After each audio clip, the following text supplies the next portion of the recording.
what do we got going on here? Well, this is about 2.5 pounds of apples that I've chopped up. I peeled about half the apples and the other half I didn't peel. The peels add more color and flavor and texture. And we're going to be making applesauce. So we got about 2.5 pounds of apples, about a teaspoon of ground cinnamon. You can use a cinnamon stick as well. I just don't have any. And I used about half a tablespoon of vanilla extract and a tablespoon and a half of lemon juice and about a third of a cup of water. Now we're going to put the lid on and we're going to cook this for 5 minutes and then let it release naturally for 20 minutes. Now you can also do this on the stovetop. However, I don't have a pot big enough to do it in because this is my biggest pot. My other saucepan is only 2 quarts and that would be too small. So we're doing it in the Instant Pot, but you can certainly do it on the stovetop. If you're doing it on the stovetop, you're going to want to cook it for probably about 45 minutes. I mean, basically you're turning the apples to mush. That's really what's happening. And even though we're saying 5 minutes of cook time, of course it takes time for the Instant Pot to get up to pressure, and then once it does, it'll cook for 5 minutes, and then we're going to let it naturally release for another 5 minutes. So we'll get back to you when it's time to open the pot. Wake up with the sun in our eyes. Sally forth, no need for goodbyes. Journey calls, let's roll the dice. Every mile a new surprise. Okay, I ended up letting them just go for a complete natural release, which took 22 minutes. I just took the lid off. And what you're looking for is that you want to be able to easily smash them with the back of a spoon. But I'm going to get out the immersion blender and see if that'll mix the peels in well enough.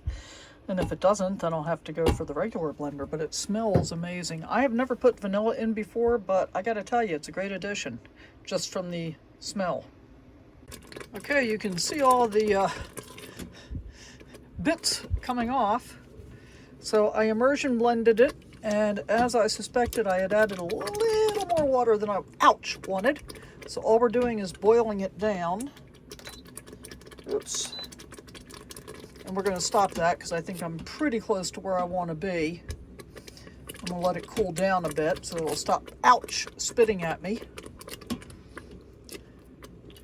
Ouch. And then once it cools down a bit, I'll check it again for thickness. And then we'll transfer it into a mason jar. Right there. I actually bought a whole bunch of mason jars because I decided I wanted to make my storage more uniform and make it easier to store things by having them all be the same size. So I got some quart-sized jars and I got some pint-sized jars, all wide mouth, and I got a jar sealer. Now, this is only for, comparatively short-term storage, right? It's not like canning. Look at that, that looks pretty good, doesn't it? That looks pretty good. All right, we're gonna let that cool down a little bit and then we'll get it into the jar. Well, here you have it, guys.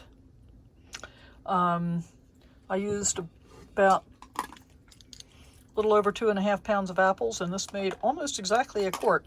I don't know why I was thinking it was only making a pint, but now I've got 2 pint jars, so, and it's really delicious. I did not add any sweetener. I don't like my applesauce super sweet, so hopefully the people that I'm having dinner with tomorrow night feel the same way. Hope they enjoy it. We'll find out, and I'll let you know.